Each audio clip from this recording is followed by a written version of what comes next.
आज हम स्टार्ट करते हैं साइकोलॉजी के फर्स्ट लेक्चर से, जिसमें हम सबसे पहले फर्स्ट पढ़ेंगे मेमोरी के टाइप्स, उसके टाइम पीरियड और कैसे हम उसको डिफ्रेंशिएट कर सकते हैं और कैसे उसको डिफ़ाइन कर सकते हैं। आज इस लेक्चर में हम मेमोरी के बारे में पढ़ेंगे। तो हमें जैसे कि पता है कि मेमोरी हमारी इंटेलिजेंस के अंडर आती है। जो हमारी मेमोरी है वो ब्रेन की इंटेलिजेंसी के अंदर हमारी मेमोरी कंसिडर की जाती है। हम कह सकते हैं कि मेमोरी इज़ अ कॉग्निटिव और mental ability of a human being. हम कह सकते हैं कि जो हमारी मेमोरी है वो कॉग्निटिव और मेंटल एबिलिटी है एक ह्यूमन बीइंग्स की, एक इंडिविजुअल की, और ये एक एक्टिव मेंटल प्रोसेस है जो कि कंटिन्यूस होता रहता है। मेमोरी हमारी जो इसको 2 पार्ट्स में डिवाइड करते हैं, एक पॉजिटिव एस्पेक्ट्स, एक नेगेटिव एस्पेक्ट्स। जैसे कि हम कह सकते हैं, अगर हम देखें कि हर चीज़ के 2 पहलू होते हैं, तो हमारी जैसे मेमोरी है उसमें हम कोई सिचुएशन हम निकलते हैं या कोई इंसिडेंट होता है, तो हमारी जो मेमोरी होती है पॉजिटिव और एस्पेक्ट्स भी छोड़ सकती है, नेगेटिव एस्पेक्ट्स भी छोड़ सकती है। जैसे कि आप कह सकते हैं कि कोई इंसिडेंट हमें याद रहता है हमेशा के लिए या कुछ देर के लिए, जो हमें याद रह जाता है, जो हम रिमेंबर कर सकते हैं, वो हमारा पॉजिटिव एस्पेक्ट्स के अंडर आता है। और जो चीज़ हम भूल जाते हैं, कुछ चीज़ ऐसी होती है कि अगर आपसे कोई अनजान आदमी अगर कहीं कल आपको या मिल जाए तो वो अपना नाम आपको इंट्रोड्यूस करवाए, तो ऐसा ज़रूरी नहीं है कि आप 5 मिनट बाद उसका नाम आपको याद रहे। कुछ समय में या कुछ टाइम तक हो सकता है, पर लंबे समय के लिए आप नहीं याद कर पाते। तो वो जो आप चीज़ भूल गए हो वो मेमोरी के नेगेटिव एस्पेक्ट्स को कवर करता है। तो जैसे कि इसमें लिखा है रिमेम्बरेंस आता है हमारा पॉजिटिव एस्पेक्ट्स के अंदर, और जो नेगेटिव एस्पेक्ट्स के अंदर आता है फॉरगेटिंग। जो चीज़ हम भूल जाते हैं वो हमारा नेगेटिव में कंसिडर होता है और पॉजिटिव में होता है रिमेंबर।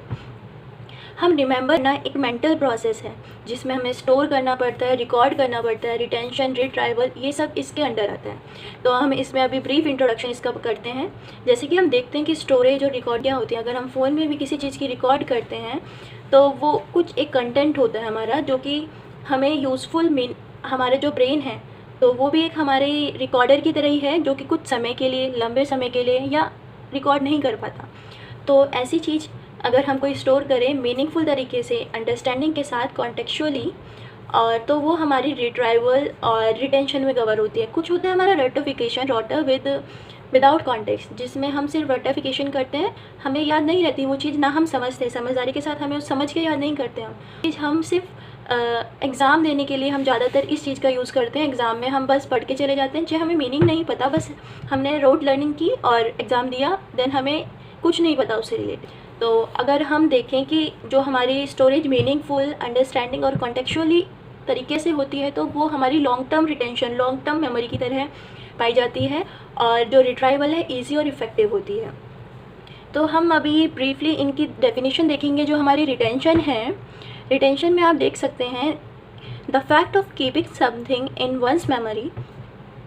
कोई भी फैक्ट कोई भी फैक्ट आप एक मेमोरी की तरह स्टोर कर सकते हैं एक ह्यूमन बीइंग में। Personality, ability to retain, use information, the ability is imperative, crucial, vital, important in learning use. अगर हमारे पास रिटेंशन स्किल्स हैं तो ये एक बहुत अच्छा इम्पोर्टेंट चीज़ है हमारे लर्निंग को बढ़ाने के लिए, क्योंकि अगर हम रिटेन कर पा रहे हैं तो हम न्यू स्किल्स बहुत अच्छे तरीके से सीख सकते हैं। तो ये हमारी होगी retention.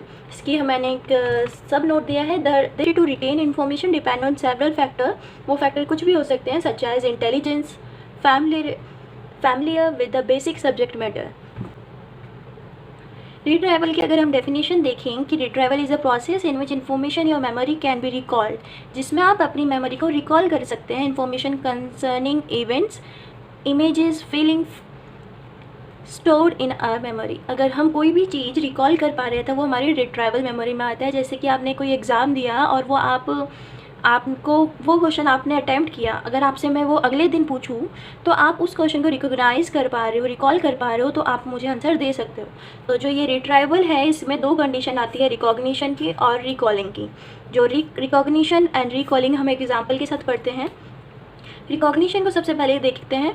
Recognition, teacher will give you a list of 20 animals and you have to pick and choose 10 animals which are already taught by teachers in previous class। आपको एक एग्ज़ाम्पल लेते हैं जिसमें आपको मैंने 20 एनिमल्स की लिस्ट दी है और मैंने आपको कहा है कि आपको उन एनिमल्स को टिक करना है जो आपने लास्ट क्लास में पढ़ा है। तो आप देखकर अपनी जो लर्निंग है उसको, जो आपकी मम्मी है उसको रिकॉग्नाइज़ कर पाओगे कि हाँ मैंने कल 5 एनिमल्स पढ़े, एलिफेंट, टाइगर और डॉग, कैट और एक और हॉर्स, आपने ये 5 एनिमल्स पढ़े। तो आप आराम से उन एनिमल्स पे टिक लगा सकते हो जो आपने लास्ट क्लास में पढ़ा। तो वो सब आपकी आती है रिकॉग्निशन पे कि आपने देखा और आपको रिकॉग्नाइज हो गया कि मैंने लास्ट क्लास में ये पढ़ा था। तो that means answer is already given by teacher and you have to recognise, choose a correct one from the following question. तो इसका मतलब है कि आपको आंसर दिया हुआ है, लेकिन भीड़ में आपको छांटना है कि आपका आंसर कौन सा है। तो उसी को हम आपने जो आंसर दिए हुए हैं उसी में रिकॉग्नाइज़ किया, चूज़ किया और करेक्ट किया कि आपने लास्ट क्लास में कौन से एनिमल्स पढ़े थे। तो ये हो गया आपका रिकॉग्निशन। देते हैं वही सेम एग्जांपल हम अगर रिकॉलिंग में अप्लाई करें कि teacher will give you a test of a previous class, she already taught you and you have to write those animal name which you learned in last class and recall and write. Answer hint will not given you. मतलब आपको जो answer है वो नहीं दिए हुए हैं, आपको चूज़ नहीं करना है कि कौन सा करेक्ट है और कौन सा इनकरेक्ट है। इसमें आपको कहा है कि आपको मैंने बोला कि मैंने जो आपको लास्ट क्लास में 5 एनिमल्स दिए थे, पढ़ाए थे, तो वो 5 एनिमल्स को एक पेपर पे लिस्ट बना कर दो और उसके नाम लिख कर दो। तो मैंने आपको कोई हिंट नहीं दिया, आपको बस रिकॉल करना है ऑल थिंग्स, कौन कौन से एनिमल्स पढ़ाए थे और आपको लिखना है। इसमें आपको मल्टीपल चॉइस करके करेक्ट वन उठाना नहीं है। तो इसको बोलते हैं रिकॉलिंग। रिकॉग्निशन में हमें चॉइस दी हुई, आपको करेक्ट वन चूज़ करना होता है, और रिकॉलिंग में आपको रिकॉल करना होता है कि क्या पढ़ा है और विदाउट हिंट हमें आंसर देना होता है। तो अगर हम कुछ क्वेश्चन देखें जो हमारे एग्जाम्स में आते हैं इस तरह के क्वेश्चन, तो multiple choice question, match the following and true false also example of. तो आप अगर हम देखें कि जो हमारे मल्टीपल चॉइस क्वेश्चन होते हैं, ट्रू फॉल्स होते हैं, फिल इन द ब्लैंक्स होते हैं, फिल इन द ब्लैंक्स नहीं कह सकते क्योंकि उसमें हिंट नहीं दिया होता, ऊपर अगर आपको दिए होते हैं आंसर तो उसको भी हम इसमें कंसिडर कर सकते हैं। तो वो आता है हमारा रिकॉग्निशन में। Multiple choice question, match the following and true false हमारा एग्जाम्पल है रिकॉग्निशन का। These are relate and short answer, long answer, descriptive answer. Short answer ये भी हमें खुद से ही लर्न कर रिकॉल करना होता है, लॉन्ग आंसर, डिस्क्रिप्टिव, ये सब हमारा आता है रिकॉलिंग में। तो अब हम पढ़ेंगे types of memory. Types of memory हम अभी देखते हैं कि हमारी 4 टाइप्स की मेमोरी होती है: sensory memory, short term memory, working memory and long term memory. अब हम नेक्स्ट क्लास में इसे कंटिन्यू करेंगे। Types of